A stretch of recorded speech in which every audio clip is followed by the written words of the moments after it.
What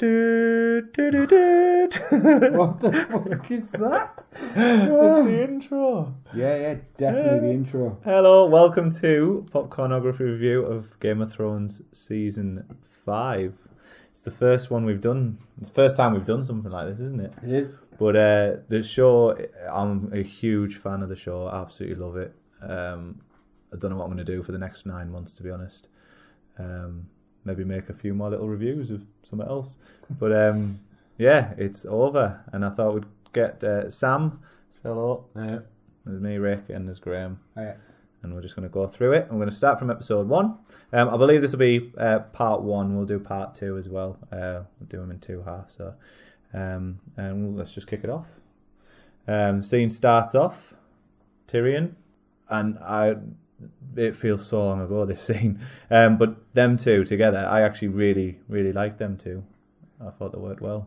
Yeah, and the reappearance further into the season as well. Kind of. I was wondering where he'd gone. Yeah. Like, he disappears forever, doesn't he? Yeah. Just pops up in the last episode. Yeah. I was wondering, he must have got there. He knew where they were going to go. Yeah, he knew where. And I think it's good. I think it again opens up another something for season 6. Yeah. Of what's going to happen. We'll get onto that in Daenerys' episode 10, but it should be a bit interesting. Yeah. Although that also, I actually really like Tyrion with Khaleesi. Yes. And it's like, now that's gone as well. But It is, but I don't know. It just wasn't the chemistry there that you get between the two of these. And yeah, like, you're right. There's quite a bit of humour in these yeah. little chats, isn't there? Yeah.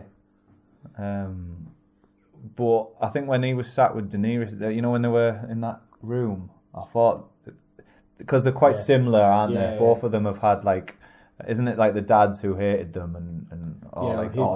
his dad killed her dad. Yeah. Yeah. So yeah, I enjoyed their little conversation, and it was one of the best quotes of the entire season. Is that scene? Good luck finding him. Is that right? She's like, who said anything about him? Yeah. I still remember that. And then in episode 1, we get to see the dragons, and we see them a lot more in this season, don't we? Yes, we do, and the rumours are that we will see even more of them in season 6. Do you reckon? There's things on the internet with the directors and the writers saying that they went from, in season 1 they were using models the size of a dog for the dragons.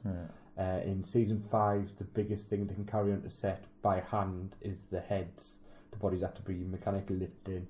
And in season 6, the biggest thing they're going to be able to lift in is a foot or even a claw, and the dragons are going to be bigger. So is there a lot of robotics? Because I thought they were pretty much CGI. Apparently so. Apparently, the flying scenes are CGI, but the scenes later on when you see them in when Daenerys is flying on them, it's a model that she sits on and stuff. Alright. But there's talk of the two that are imprisoned. Yeah, these two. Yeah. These make more of an appearance again in season 6, and are still captive. Thing. So it's there's a lot of stuff coming out at the minute that you kind of go, ooh, hang on, here we go. Yeah. So what these, and obviously with Khaleesi's final scenes in season, in episode 10, where it's flown her off somewhere do we know, Sam, where that is? Well, no. But the Dothraki turn up as well, don't they? Yeah. Still over and no idea what they're going to do with her, because they're still pissed off about Khal Drogo. Yeah, I can imagine. But then again, that's one hell of an army, and it's an army that she needs. It is, and it's an army that she was sworn to. But how's she going to talk her way around that? You know what I mean? Yeah, and are the dragons going to come in? Yeah. What's your favourite part from the dragons? Like that scene when she feeds one of the guys to him. She had to show she was boss, didn't she? Yeah. I thought that was pretty good. They need to get off them chains and back out again. Yeah, they will. Apparently in season 6 they do. Yeah. After Drogo saved her. Yeah. And the dragons return. There's a big scene, isn't there? Is it episode 8? 9? 9. We'll get to that. Execution of Mance Raider, sorry, yeah. Yes. I think this for me is the kind of turning point of Jon Snow. Yeah. Where he starts to show not his weakness, but what the Night's Watch see as weakness, and becomes a leader. Yeah, and obviously this is where the kind of the turning point that leads up to. Yeah. There's another certain scene, isn't there? What I think really like gets him the respect of them anyway. Yes. But yeah, it was sad to see him go. But he was only a small bit player, really, wasn't he? He was. He had not a bad death compared to some of the ones that come up, to be honest. But yeah, defying Stannis, wasn't it? Yeah. This, for me, is the funniest face ever put in the Game of Thrones. Ooh! It's like, right, just pretend you've been shot in the chest with and then he pulls what looks like a stroke face. And you kind of expect this on the next What stroke face would you make with an arrow firing into your chest while on fire? Not like that. Not like that. Not like that. The Stroke Association are going to use that for the next Fetch your Sausage Twice advert or whatever. Face, speech and time or whatever it is. Yeah, I don't think I'll miss him, to be honest. No. But anyway, next. Jon Snow gets elected to become the Lord Commander. So it's shortly after this, isn't it? When this is episode 2, I believe. Wow. Starting episode 2. It ends with his execution and then the last one. That's right, it does. It was close, but I don't know how it was that close if you look at later scenes. Do you know what I mean? Yeah. Because I guess that he loses a lot of respect. He does for what he does, but the books play it differently. Do they? Yeah, the books play it differently. But yeah, it is. I think it's televised as being so close with the Meister casting the fort. And he seems happy about it. He does. He seems like a little, So it was Sam's little speech, wasn't it? It was. Got it. But I think the Meister saw the potential in Jon Snow. He doesn't see anything. Well, he doesn't. But again, another funny face here, Sam. He looks like an excited child who's just like rocked up to want this factory, doesn't he? And he just What do you think of Sam? I like him. I think he's all right. I like him. I think he's a kind of an agreeable character. You kind of you go to like him, and you kind of think he's kind of the nice guy, and you go, oh, he's going to die soon. Yeah, he's going to die soon. He hasn't so far. He wasn't. He knew his limits, but he would fight, wouldn't he? I mean, he's killed a White Walker. He stood up to some of the other Night Watch guys. Yeah. And got rewarded for it as well, didn't he? He did. Yeah, he did. And then we had it played quite at the beginning of the season. That played quite a big role for her, didn't it? Like trying to control the city. She's been episode 1 to 4. She's taken over cities. Yeah. But you never see any of the kind of political side of it. Like, do you know what I mean? Yeah. And I thought that was quite a good little extra to it. I also like the way that it kind of led on to I can't remember his name when he came, but she exiled him, didn't she? Jorah. Yes. Jorah, yeah. When she kind of led up to that. Now she's lost one of her key advisors. Is that the turning point for her?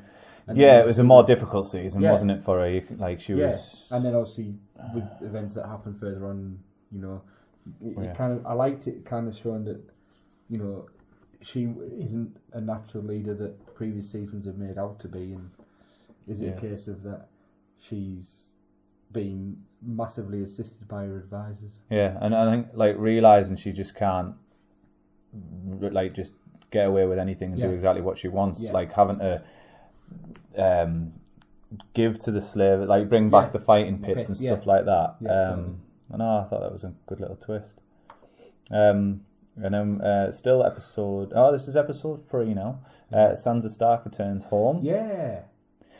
Right. I for a number of seasons now, I've wanted her to grow some balls. I just want her to start kicking ass or just become a little bit more than what she is. And I really thought in this season we were going to see that. Yes. At this point, I was thinking, you know what? She knows what she needs to do. She's dyed her hair and all that. Yeah, that's it. Season 4 ended. She was kick ass. There was a bit of that anyway in her. And then she goes back to just a bit of a... Yeah, and I kind of, as we openly discussed in our normal podcast, I'm a massive Sophie Turner fan. Yeah. And to see more of it in the... What's that film you've watched twice over? Barely Lethal. It's awful, but hey, she's in it. Isn't she barely legal? Well, it's... You kind of do, you want to see more of her, but you want to see more of her in a good way. Yeah. And in a naked way, but... There hasn't been any of that, has there? Well, no. We thought there was going to be. Yeah, and But it was a bit disappointing. But yeah, and I don't trust him. I don't trust him one bit. He's playing a game, isn't he? Is. He's probably one of the smartest guys in this. Totally. Littlefinger, isn't it? Totally. He's got a grand plan. We haven't seen him for a few episodes. No, he went back to King's Landing, talked Yeah. to Cersei, and then wanted to ride up, and then gone. Yeah, but it's Yeah. good to see you back at Castle Winterfell. Sorry. Yeah, it is. But yeah, Littlefoot's like one of the Littlefinger. Sorry, is one of those ones that you go, you kind of like him, but then there's other bits where you go, oh, you absolute bastard. At this point, I was kind of liking him because Yeah. he was trying to help her. Well, we thought he was trying to help her, yeah. but then he goes back to King's Landing, and he's got a whole different story to give. He's to always a bit creepy, though, Yeah, after kissing her and all that. yeah. He's kind of like that. Well, he loved his mum, didn't he? Yeah, he's kind of like that makes it special even uncle weird. that like. Which makes you think he's probably more biased towards her and Yeah. wanting to help her, but you just don't know what he's doing. No. That's what I like about him. Like, he could go either way, yeah. Yeah. But that conversation he had with, what is she called? The Queen? Cersei. Well, she's not the Queen, but yeah. That conversation where he's saying about let them fight Yes. and then we'll just walk in. Yeah. It was very against her, but that tactic makes sense. So Yeah. whose side's he on anyway? Didn't turn out that well, though, did it? 'Cause No. of Stannis. No, I yeah. don't think no. the Boltons took much losses. Yeah, and I was disappointed with that scene, but we'll get onto that. Episode 3 still, we've got this is where we was mentioning earlier. Jon Snow becomes he gets the respect, doesn't he? Forgot about him. He stands up to him, and then that was a really good scene though. How he looks at him to kind of go, "You'll back me up," Yeah. and they're all like, "No, he's Lord Commander." Yeah. I really like that.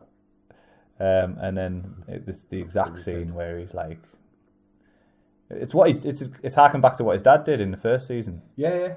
But it's kind of, I think it's him like stamping his authority on the Yeah, position. he could have got someone else to do that, Yeah. but his dad taught him. Do you have any idea whose mother it is? No idea. Not a clue. There's no real clue in it. There's no real clue as to who it is. There's another Stark, isn't there? An older fella. What was he called? He's disappeared. I think he was only in season 1. His uncle, I think. Robb Possibly his uncle. The one at the wall. And he's gone somewhere. I I remember don't know right. where he's disappeared. But they use it at the end, don't they? But yeah. Oh, it was when he was out, when they went to the Wildings, when he first joined the Wildings, wasn't it? Yeah. Yeah, it was out then, they lost each other. Yeah. Yeah, and we haven't seen him since. No.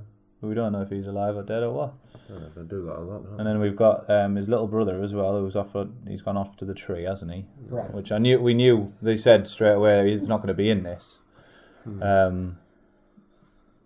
It'd be interesting to see what he's been doing this entire time. Well, the thing is, you've now got Sansa, who's now knows that they're still alive. And where's that going with that and stuff? But he's going to have to just turn, if they go back to him in season 6, he can't just be working things out at the tree, because all this time's passed. He must now have some kind of plan and know what's going on. Yeah. It wasn't written in the books yet, is it? No. Oh, well, that's the issue they've got now, isn't it? They've caught right up to the books. And they're kind of having to make their own way, which could weaken it. Well, George Martin said that he's purposely kind of slowing it down to give the writers free rein on the TV show. But he will release it, but it'll be after they've had to submit scripts for it, unless they wait and rush them to. Well, it's been how many years? 2 years since the last book? Over 2 years? 2.5 years? At least 2 years. Wow. He must be getting there with it. He says he's not.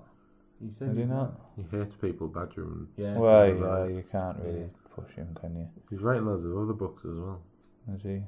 Well, that's silly. He's already got the kind of plan for the next book and the one after Winds of Winter. Right. Okay. So yeah, I'd say no. Winds of Winter's the next one, and then it's Song of Fire and Ice. Right. Okay. So winter's coming next season. Winter is coming next season. Well, good. So that kind of indicates where they're going with the TV show. Yeah, that's right. I just hope it doesn't suffer without them having the book to kind of go off. But to be fair, at some points they've gone massively off the books anyway. So at times you go, this isn't even about the books anymore. Okay. But then other times you go, okay, but this is like there's stuff in season 5 that was in book 1. That's how. Well, that brings us on to Jorah. Yeah. He doesn't get dragon scale, does he, in the books? No. Apparently. No. So that's a new little thing. Alright.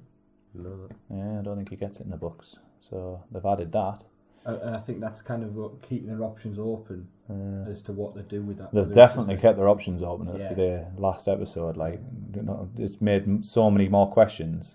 Yeah, no. It has, but I think a little too many. I think I'd like a closure on at least maybe one storyline, maybe. yeah, but I think it's good because book purists kind of throwing certain theories out, and the purists are throwing other theories out, and the writers are just sat there going, "You give us ideas," basically. Yeah. That's what it honestly feels like. Yeah. So yeah, Tyrion gets captured, and their little kind of wander through the woods and stuff brought out some really good scenes. Yeah. I think it's Tyrion, isn't it? Like I'm hooked every scene with him. It is. He's brilliant. He's such a good actor. And I think Peter Dinklage plays amazing. He does, yeah. It's like, you could have cast somebody else in that role, but I don't think you'd have got the Tyrion that we know. If they kill him off at any point, it would proper weaken the whole thing for me. He's so good. And yeah, the scenes where they're on the boat and the bit where they go over to the island. I think we'll get to that in a bit. Into episode 4, and we meet the Sand Snakes. Now, they started off, I was like, oh yeah, a new group and stuff, but they fell a bit flat. They did, with the exception of the girl at the back there, who kind of... She's not flat. No, she's not flat. But I think that scene in the prison kind of brings her out as a character, where the other two just sit in the background and go, slag. Yeah. And you're like, do you know what? Hang on. Yeah. Maybe scrap the other two, especially when they're in the middle. Man-beast. Yeah, I think they're gonna reappear in season 6. Yeah. Especially with the whole Jorah link, where she was like, "Come and see me anytime." Yeah. And I don't know, like you say, I don't suppose the Chinese girl and the male Mexican wrestler in the middle would be missed massively, but no. Well, after like the that kiss, yeah, there's probably going to be some backlash. Yeah. Something's going to spark. It's kind of obvious what's happened there, so maybe a war between King's Landing and them. So, which would be another little, because that'd weaken them, wouldn't it? If a war broke out between them two. Dawn? Is it Dawn? Is it? Yes. Yeah.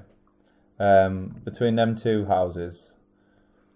They're losing the Tyrells as well, aren't they? Yeah. After. Yeah, Tyrells are dropping rapidly, aren't they? Yeah. Oh. I don't know. Like, right. It's a good thing. What they're called again? This is why you're here, Sam. Her guards, the Unsullied, right? Unsullied. They should be kick-ass warriors. And throughout, going from episode 4 onwards, they just seemed a bit... But is that not because they've had to kind of dilute and bring in new... Because you see them training bits of new people, and is that not because they're expanding across the lands and they need to bring in new soldiers, so they've kind of lost that hardcore Unsullied that were recruited. And they've been given a lot more free will and Yeah. stuff. Maybe that has broken them a bit. They were always fighting with big spears, and I always felt like they were fighting in little alleys. Yeah. I didn't think that was very good when they were fighting with daggers. Yeah, but who are these ones in the mass? They're just Sons random of town Anarchy. people, aren't they? So they shouldn't They shouldn't be able to fight them. No, I mean, maybe they've got the obviously numbers. Some organisation. Yeah. We don't know that much about them, do we? No, now I can't. There's a couple of scenes that kind of lead me to think this scene when they all turned up in like the rich clothes kind of made me think, hang on, are they Yeah, it's like golden masks, aren't they? Yeah, but then there's a scene later on, I can't remember, it's this episode or further ones, that kind of think, hang on, are these little fingers? And you kind of, I can't remember, there's a comment made or something, and you go, it's the type of thing he would maybe do to try and weaken other. He's got enough on his plate, though. But surely to God. I like Grey Worm as a character. Do you? Yeah, do you know what? I don't think he's a massive character, but I like that kind of. Well, he's the king at the minute. He's in charge, isn't he? Yeah. It leaves him in charge. Yeah, but I'm kind Tyrion of kind of. I'm like more in charge. I like he's kind of amicable. He's a nice guy who comes out and he's dead shy, and then obviously that plays. I think they could do a lot more to develop him as a character. Yeah, maybe. He comes across a little bit bland for me, but I don't know. But yeah, sadly we see the demise of what's his name. I can't remember. Brilliant. Something. There was a reason why we had you here, Sam. What was it? I can't remember. I'll stick his name up somewhere. But yeah, he's been with her for a long time, hasn't he? He has from the start. Pretty much. Right. It was like season 2, wasn't it? Where he pops off the boat. Yeah. He was at King's Landing at first. He was the King's Guard. Yeah. So it was sad to see him go, but yeah, another smaller character. So, episode 5, Tyrion sees the dragon for the first time, and I love that. Like, I think he's gone there, hasn't he? Not really knowing what to expect. Probably a little bit doubtful of what is being told about how powerful this girl is and all this. But then this scene when he sees the power of a dragon, maybe I think you see his like mind go like, maybe this could work. Maybe we can. Maybe she, if she can control that, then she possibly is the rightful heir. And yeah, and do you know what? It wouldn't be far fetched to see him enter some kind of I don't know, almost like I can't see him marrying into them because the Lannisters haven't really got much to bring to them now. No, there's not much left of them, is there? You could kind of see if the Lannisters were still as powerful as they used to, then you could kind of see them marrying in for the benefit of both. He probably just wants to get away from that name now, doesn't he? Well, that's the other thing. He's been outcast, hasn't he? He's no more. But this battle under the bridge, that was quite impressive. And at this point, I want to add, like, season 5 was quite a slow burner, wasn't it? Yeah, but do you know what? And people at work have shot me for this, but I like that. I like the kind of fact that you were building and building. Yeah, you felt the story had more meat to it than. It might work better because you watched them all in a row, didn't you? Yeah. And when you're waiting a week for each episode, you want something to happen because you've got to then wait another week to see maybe if something big happens. It all happens. And I think that's the right way to do it, is watch them in a row, like. And that's what I've done with all the seasons. And I think I'd have probably appreciated that more. It was all worth it. I don't think I can. It was all worth it to get to 8, 9, and 10 though. It was. But that was a good thing because I knew 8, 9, and obviously 10 was going to be a good one. So I stopped at 7 to watch the 3 together, and you kind of go, right, I've got 3 episodes of awesomeness now. Yeah. But no, it was. I like the fact it was a meaty build up to it, and whereas before you kind of had like little stories and a bit of action to do with that and stuff. It's kind of like big, right? Hang on, something big's going to explode here, and then obviously in 8, 9, 10 it did. Yeah. I think, but like when I was watching it without knowing they were going to be good, I did feel it was a bit slow. Still really enjoyed it, but it felt quite slow. And now he's got his dragon scale. He's been touched by them. They never really built on that. Yeah, it hasn't really got worse, has it? Or we haven't seen it. And I think that's because they don't know what to do. I don't know whether I think they'll be kind of waiting. Does it kind of just sit as that, or does it grow? It kind of gives them again options going into the next season because they're kind of like, shit, what do we do now with these? So I reckon they'll sit and go through and go, right, what do we do with him? He's pretty much buggered though, isn't he? Because dragon scale, am I right that it's very hard to stop? I mean, Stannis' daughter, like they've obviously there is a way to stop it. Yeah. But a lot of people die. It's a big disease in that world, isn't it? Yeah. Go mental, don't Yeah, start losing minds, and then obviously it's so easy to spread. You just need to touch it, don't you? Yeah. So I don't know. He's a smaller character. They could probably kill him off.